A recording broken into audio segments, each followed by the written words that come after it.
Friends, welcome to దేవాంష్క stories world. ఇప్పుడు మీరు వినబోతుంది మన్మథ స్టోరీలోని 37వ భాగం. సాధ్విని చూసిన సిద్ధు బాధగా తన వైపు చూస్తూ ఉంటే, సాధ్వి మాత్రం అడుగులో అడుగు వేసుకుంటూ సిద్ధు దగ్గరికి వచ్చి పక్కనే నిలబడి ఉన్న రోషిని వైపు చూసింది కళ్ళు పెద్దవి చేసి. తన కళ్ళల్లో బాధ ఇట్టే కనిపిస్తుంది సిద్ధుకి, కానీ పట్టించుకున్నట్టే బిహేవ్ చేస్తూ మొహం పక్కకి తిప్పేశాడు. అది చూసిన సాధ్వి రోషిని వైపు చూస్తే, రోషిని గర్వంగా సాధ్వి వైపు చూస్తూ, ఇక నీ అవసరం లేదు సాధ్వి, నువ్వు నీ లైఫ్ చూసుకోవచ్చు. అండ్ నీకు ఇచ్చిన డబ్బులు మాకు తిరిగి ఇవ్వాల్సిన అవసరం లేదు. నా సిద్ధుకి నీతో కలిసి లైఫ్ షేర్ చేసుకోవటం అస్సలు ఇష్టం లేదు.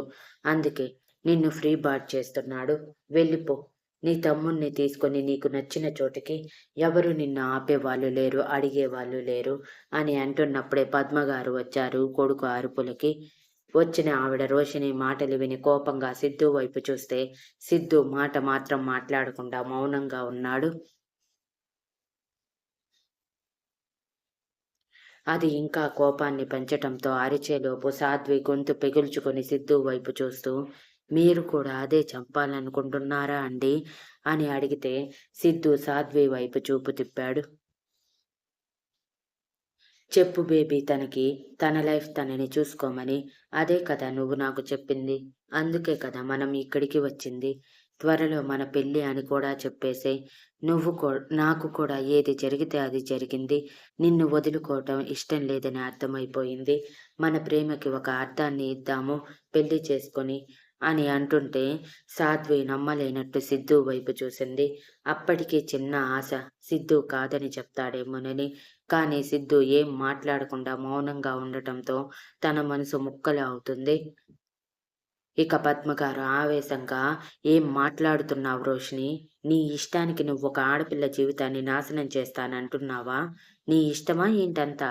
నా కొడుకు జీవితంలో నీ నిర్ణయం సాగుతుందని చెప్పటానికి నువ్వెవరు?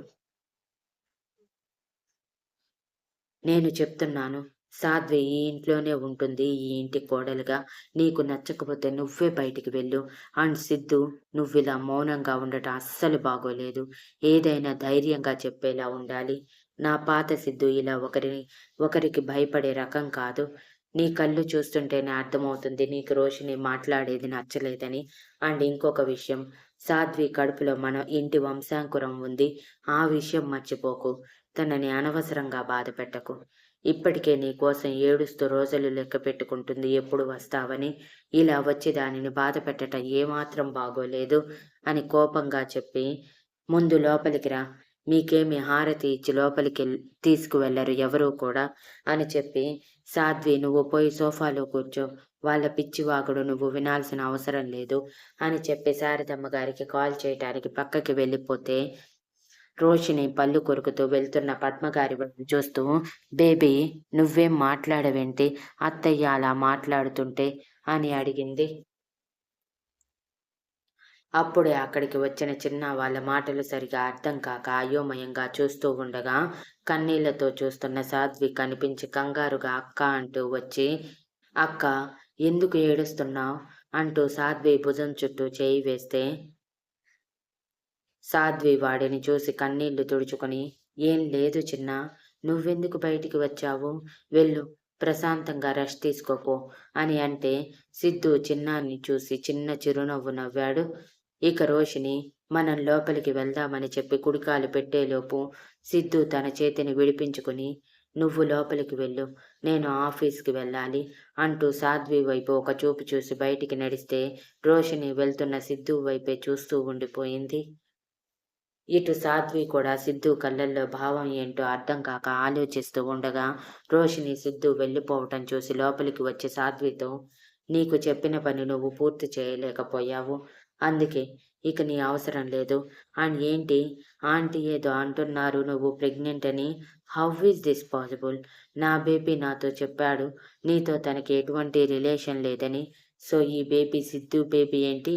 అబద్ధం చెప్తున్నావా అని ఆవేశంగా అడుగుతుంటే, చిన్న ఆవిడ మొహం చూసి కొంచెం భయపడి అక్క అంటూ ఏడుపు మొహంతో పిలిస్తే, సాధ్వి చిన్నాని దగ్గరికి తీసుకొని, మేడం ఇప్పుడేం మాట్లాడొద్దు. నా తమ్ముడు ఇప్పుడిప్పుడే కోలుకుంటున్నాడు. వాడి ముందు అరవకండి అని చెప్పి చిన్నాని తీసుకొని చిన్న రూమ్‌కి వెళ్ళిపోతే, రోషిని పళ్ళు కొరుకుతూ, దీనికి బాగా పొగరు పట్టింది. నాకే ఎదురు మాట్లాడుతుంది. అయినా ఇది ప్రెగ్నెంట్ ఏంటి? సిద్ధు ప్రాణం పోయినా ఇలాంటి పని చేయడు. అలా చేసేవాడే అయితే 2 సంవత్సరాలుగా లవ్ చేసుకుంటున్నాము. నా మీద అన్ని హక్కులు ఇచ్చాను కానీ ఏనాడు హద్దు మీరి ప్రవర్తించింది లేదు. ఇక దీని మీద కనీసం ఇష్టం కూడా లేదు. సో, దీనిని సిద్ధు టచ్ చేసే అవకాశం లేదు. ఇది చెప్పేదంతా అబద్ధం. కావాలని నాటకాలు ఆడుతుంది. ఈ ఇంటి నుంచి నా బేబీ లైఫ్ నుంచి బయటికి వెళ్ళకుండా ఉండటానికి. ఇప్పటికే నా బేబీని తన వైపు తిప్పుకోవటానికి ప్రయత్నించింది. చాలా వరకు సక్సెస్ కూడా అయ్యింది కానీ, నేను దానికి సిద్ధుని దక్కనివ్వను. సిద్ధు దక్కితే నాకు మాత్రమే దక్కాలి అని అనుకున్న రోషిని సిద్ధు రూమ్‌కి వెళ్ళిపోతే, అదంతా చూస్తున్న సాధ్వి లోలోపల బాధపడుతూ కూర్చుంటూ, వెళ్ళిపోయేటప్పుడు సిద్ధు గారి చూపుకి అర్థం ఏంటి? నాకేం అర్థం కావట్లేదు. అలా చూసి వెళ్లారు ఎందుకు? ఆ చూపులతో నాకేం చెప్పాలనుకుంటున్నారు? అని అనుకుంటూ ఆలోచిస్తూ ఉంటే, చిన్న మాత్రం అక్కని ఏడిపించిన రోషిని మీద కోపాన్ని పెంచుకొని ఆ కోపం తీర్చుకోవాలని డిసైడ్ అయ్యాడు.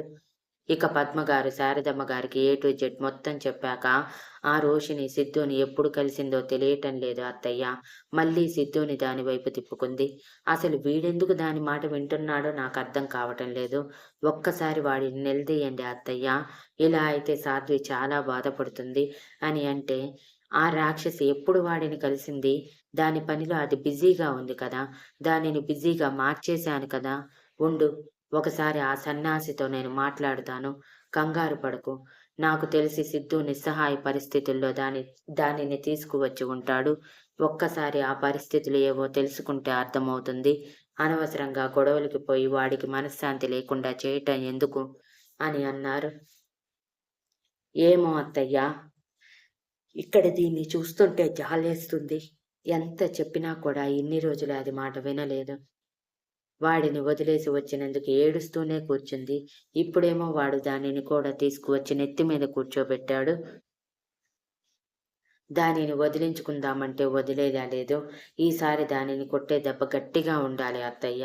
రోషిని ఇంకొకసారి మన వైపు చూడకూడదు. అంతకంటే ముందు సిద్ధూకి గట్టిగా క్లాస్ పీకండి. ఇలా సాధ్విని ఏడిపించటం ఏం బాగోలేదు. రోషిని గురించి తెలుసుకునేలా ఏదో ఒకటి చేయండి. అంతేకాని దానిని మన నెత్తి మీదకెక్కి కూర్చునేలా చేయొద్దని గట్టిగా చెప్పండి అని గంభీరంగా, కోపంగా చెప్పి కాల్ కట్ చేసి తల పట్టుకొని అక్కడే ఉన్న చైర్‌లో కూర్చున్నారు. ఇటు శారదమ్మగారు పళ్ళు కొరుకుతూ సిద్ధూకి కాల్ చేస్తే, "వస్తున్నాను గ్రాని నీ దగ్గరికే" అని కాల్ కట్ చేసిన సిద్ధు అరగంటలో తన గ్రాని ముందు కూర్చొని, "చెప్పు గ్రాని, ఏం చేయమంటావు నన్నిప్పుడు" అని కోపాన్ని ఆపుకుంటూ అడిగాడు.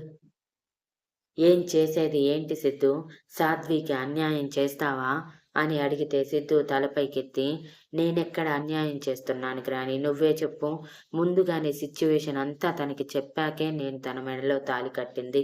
నేనేమైనా తనని మోసం చేసి కావాలని తాళి కట్టానా? లేదు కదా!"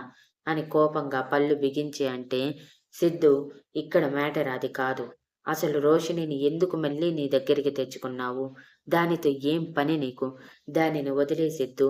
అది మాకు నచ్చలేదని నీకు తెలుసు. అయినా సరే మాటిచ్చాను, తప్పించలేను అంటూ దాని వెనక తిరుగుతూనే ఉన్నావు. ఇప్పటికీ దానిని వెంటేసుకొని తిరిగితే సాధ్వి ఏమైపోతుంది చెప్పు? ఈ సమయంలో దానికి ప్రశాంతత కావాలిరా!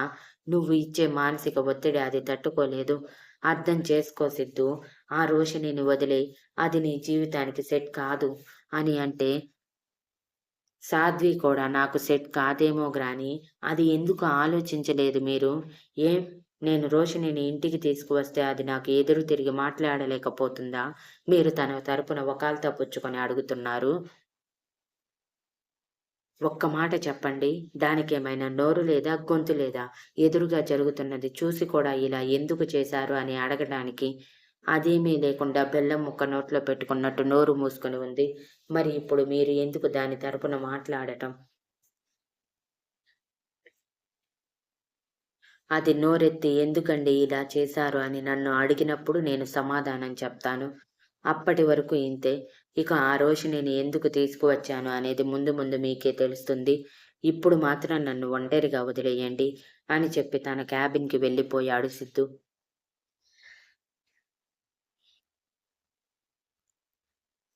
శారదమ్మ గారు తల పట్టుకొని, అసలు వీడి మనసులో ఏముంది? ఏం చెయ్యాలనుకుంటున్నాడు? ఆ రోషిని మళ్ళీ ఏమైనా బెదిరించిందా వీడిని? అందుకే వీడు ఇలా లొంగిపోయాడా? లేదు. ఈసారి అలా జరగనివ్వను.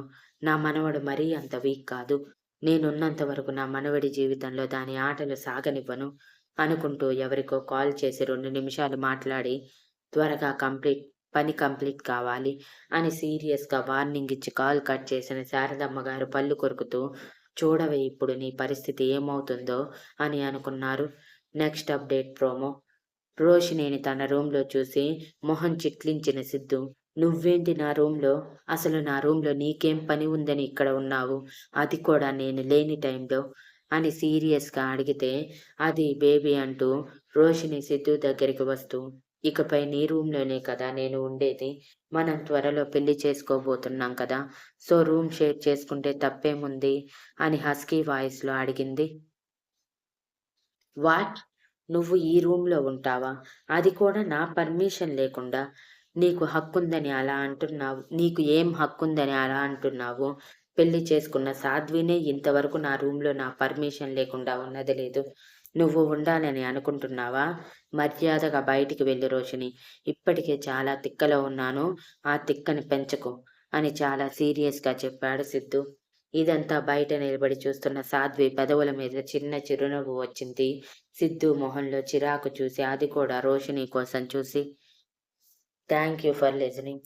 And please like, share, comment and subscribe.